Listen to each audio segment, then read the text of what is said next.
Debate, in terms of Jordan and LeBron. And on any given night, who do you like?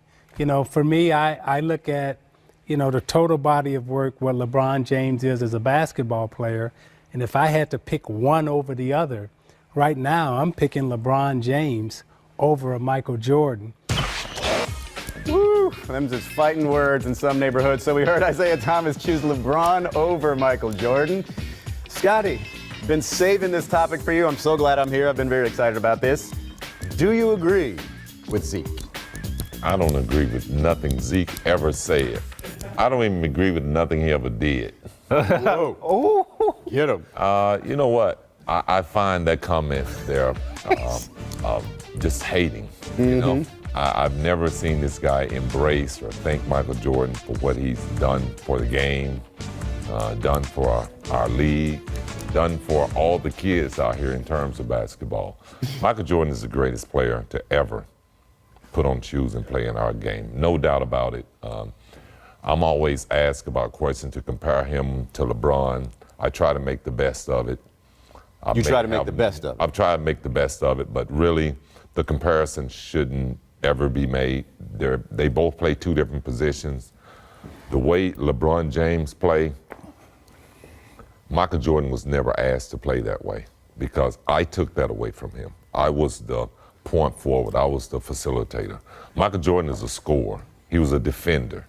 He played the game as complete as LeBron James did when he needed to, but he was asked to score the basketball, and that's what he was great at. And there's no game that I would ever play in and pick LeBron James over Michael Jordan. No game. No game. LeBron's being asked to do more than Michael Jordan in his era, and somebody got all sorts of fired up. I don't recall. About that statement, fired up. I need to hear that statement again. Yeah, I don't. LeBron I'm saying, is asked to do more than Michael? than Michael Jordan in his era. Meaning on the court? Yes. Yes, that's what you said, and he was mad about it.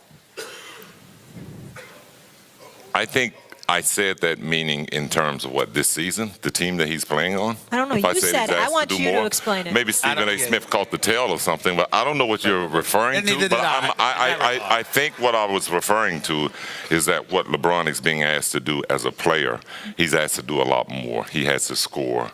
He has to defend. He has to rebound. And he don't have that other mate, that other superstar beside him. I will say when I said that's what I was referring to, is that he's a he don't point have guard a player. plus a shooting guard plus a small forward. He has to do a lot more than what Michael had to do. I told them I didn't recall. I didn't recall getting riled up by that part. But if they said I did, fine, so be it. But I will address what you just said. All right. That? When you talk about LeBron being asked to do more, when are we going to acknowledge that LeBron actually half the time doesn't play that much defense?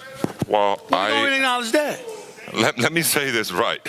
I said he's asked to do more if he wants to win. Got it. That's the key thing. Okay. It's not that I'm taking anything away from what he has to do on the court. Okay. I think that a player on the court should do everything. He should play hard on the defensive end as hard as he play on the offensive end. You would know better than anyone. How close is LeBron to catching Jordan?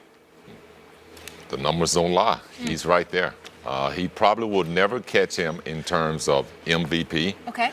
But in terms of statistics, LeBron is right there. And when you look across the board, not just scoring, check his assists, check his rebounds, he's probably ahead of Jordan. In this book, and right off the top, you have a lot of criticism about The Last Dance. I thought it was a great documentary. I felt like the documentary only told a story that sort of glorified him as a player and not glorified us as a team. You call Michael Jordan selfish in the first chapter. Why is that? I mean, he was a great scorer, but a lot of things that he did was based on him as an individual. And I think basketball is a team game. Watching you and Michael on the court, it looked like two best friends out there just crushing everybody. What was your relationship like off the court? It wasn't what you saw on the court. We always will have that respect for each other, but our friendship is not where people see it on TV think it is. And do you think that Michael Jordan would be as successful without you? No. What did you think when he said he was going to go play baseball? Yeah, it was a big decision, but it was a selfish decision, but it was kind of who Michael Jordan was. It works with us in the media. When Michael Jordan would get sick in a playoff game, we make it seem like he came from his hospital bed with IV stuck in his arm, and It's he's in the able to book. have, and he has these great accomplishments. But for you, that is pretty remarkable what you did. Again, I'm not saying you're doing it for people to give you credit, but do you feel that not enough was made of that moment? Because there you were playing hurt in a deciding game against a great Utah Jazz team. Here's my breakdown on that. I'm going to ask you this. All right. Is it easier to play with a herniated disc or to play with the flu? They always say the worst injury to have is a bad back. So, well, I don't see many bad back games, but I do see flu games. Flu. Come on.